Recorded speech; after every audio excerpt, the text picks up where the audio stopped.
We start this afternoon with breaking news in the shutdown fight after two major legal decisions. The White House saying it will be providing some food stamp benefits this month, only half, though, of what SNAP recipients usually see. Those benefits are, of course, usually deposited into accounts on the first of the month and were skipped because of the shutdown. Two judges last Friday ruling that the White House must provide these benefits with money from a contingency fund.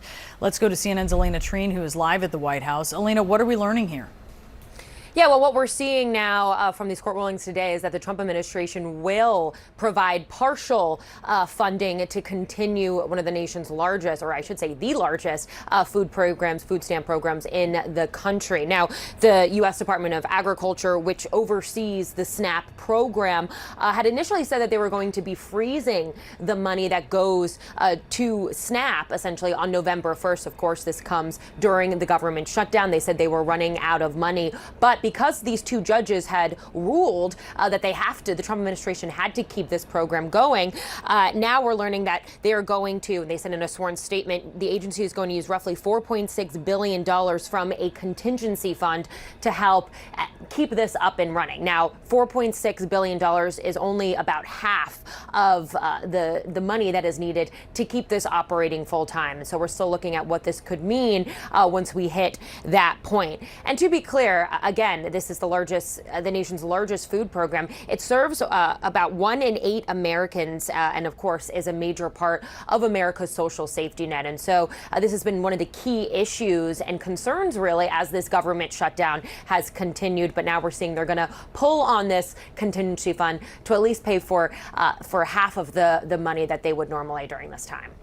And Elena, during tomorrow's off-year elections, several key races could give us sort of a glimpse of how people feel about the economy and of course, the administration. New polling, though, shows that voters may not be impressed with President Trump. The data finds he's hitting his lowest approval rating this term, just 37%, his highest disapproval, matching January 2021. Democrats also showing a very early advantage when it comes to potentially flipping Congress in next year's midterms. What is behind these numbers? Yeah, well, one of the really interesting things about all of this, Boris and Brianna, is that, White Houses normally shrug off these type of disapproval ratings, these poll numbers. But what we've seen the president do is actually entrench himself even deeper in some of the issues that this polling shows from CNN that Americans disagree with him on. For example, I would take immigration enforcement across the country. A majority of Americans, 57% in the CNN survey, said that they believe the Trump administration is going too far with its immigration enforcement. And the president was actually talking about this last night when he appeared on 60 Minutes for an interview with Norah O'Donnell. And he said actually that he believes his administration is not going far enough. Of course, this comes, as we know, there's been a lot of uptick and criticism over the way that ICE has been handling some of these procedures, including breaking glass as they try to get into cars, their use of tear gas, the list goes on. So that's one area where we saw the president really dig in. Another is the government shutdown. We're seeing in these polls that Republicans and the president are taking a lot of the blame, facing a lot of the political heat on this. But the president is still digging himself in deeper, saying it's up to the Democrats to open this. And he even brought up the idea of getting rid of the filibuster, essentially eradicating this precedent and trying to end the shutdown without any Democratic support. And so as we look at these numbers, 63% disapproval, you mentioned it, but that is a higher disapproval rating than he did have actually when he left office during his first term. Elena Treen, live for us at the White House. Thank you so much. New today, the Trump administration says it will tap into a contingency fund to pay 50% of food stamp benefits in November. Last week, two federal judges ordered the administration to use those emergency funds for roughly 42 million SNAP recipients. But now there are significant questions about when the payments will go out. In today's court filing, the U.S. Department of Agriculture said, quote, for at least some states, USDA's understanding is that the system changes states must implement to provide the reduced benefit amounts will take anywhere from a few weeks to up to several months. With us now to discuss, we have Democratic Congresswoman Sarah McBride of Delaware. Congresswoman, that is a dire warning there. First off, do you think this shutdown could go through Thanksgiving? Well, I certainly hope not. I am down in Washington, D.C.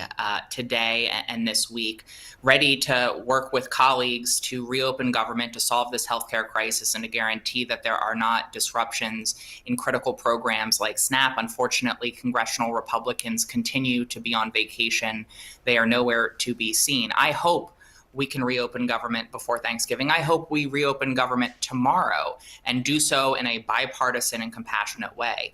While I'm glad that we will see at least some federal funding move forward during this shutdown for SNAP, this was a choice that Donald Trump made, that Republicans made, to call into question this life-saving benefit. And they are now only partially moving forward with funding because their hands have been forced by the courts. The cruelty has been the point throughout this for Donald Trump and congressional Republicans. We continue to be ready to reopen government as soon as humanly possible so federal workers get paid, so that SNAP and other benefits aren't disrupted, and to do so in a way that solves this healthcare crisis that my constituents are already seeing skyrocketing premiums from. Yeah, so let's talk about that, because at this point, open enrollment is underway now. So people signing up for ACA open enrollment is starting to see what insurance costs without the tax credit. As you are relying on pressure from those folks as they make their voices heard, how long does that take? And what if that isn't enough? Well, I'm already hearing from constituents. I've been hearing from constituents throughout this shutdown that they want to see government open and they want to see us extend the Affordable Care Act tax credits. Over this last weekend, millions and millions of Americans went on to healthcare.gov and started to see premiums that in some cases were increasing 100, 200, 300%. And it's incumbent upon those Americans to reach out to their members of Congress to express their outrage at these skyrocketing premiums and to demand that Democrats and Republicans work together to reopen government and extend these ACA premiums. The Republicans have acknowledged that this is an issue. We have even very far right-wing colleagues in the House admitting that this is an issue. I think that's only going to increase as Americans lift their voices. But Republicans ultimately are going to have to listen to the American people and join Democrats at the negotiating tables to solve this crisis. Look, it's on Republicans to figure this out. They control the House, the Senate, and the White House. No, but let me. And so I'm not going to sit here But you're in the House, yeah. but you know in the Senate, there's a 60-vote threshold. The president is calling for that, the nuclear option, to get rid of that. And I hear you say, you're saying Republicans are making a choice. Democrats are also making a choice, and it has to do with these Medicaid cuts, and it has to do with these ACA subsidies, yes, but it is also a choice, right? And CNN has polling out today that shows 58% of Americans are disapproving of, yes, Republican congressional leaders, how they're handling this, but 58% are disapproving of how Democratic congressional leaders are handling it, 61% disapproving of how President Trump is handling it. So all of you being held to account here, what is your read of what that poll is saying? No one wants a shutdown. That's what that poll is saying. And time again, Senate Democrats have voted for a continuing resolution that opens government and solves this healthcare crisis. Republicans have chosen to vote against that. They have every opportunity to work with us to do both of these things. And they know that we do not have the luxury of waiting. As you mentioned, open enrollment started on the 1st. There's not the luxury of time here, and Republicans need to wake up to that fact. But I think the reality is no one wants a shutdown. Democrats don't want to shut down. The American people don't want to shut down. We also don't want to see healthcare premiums skyrocket. And Republicans are so committed to healthcare being cut that they are willing to resist any kind of negotiation, and they are willing to subject this country to a shutdown because they don't want to protect healthcare. That's the reality of it, and that's the choice that they're making. But isn't it also true that Democrats don't want those cuts, and so they are willing to subject the country to a shutdown as well? I mean, this is a choice about different priorities, different values, but it requires the votes of both parties. It's a false choice to have to choose between keeping government open and solving this healthcare crisis. We're choosing to fight for both. Republicans are choosing to fight for only one. And the reality is if they want the votes necessary to pass a resolution they have to work with Democrats or go the president's route with the nuclear option of eliminating the filibuster. They have a choice on how they want to pursue the path forward on that. But if they want votes to have a continuing resolution, they're going to have to work with Democrats. That's the reality of democracy. That's the reality of representative government. That's the reality of the United States Senate.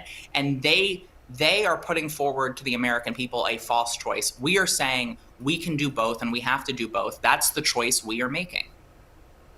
It is obviously such a crucial time right now in the shutdown, and we appreciate you being with us. Congresswoman Sarah McBride, thank you. Thank you.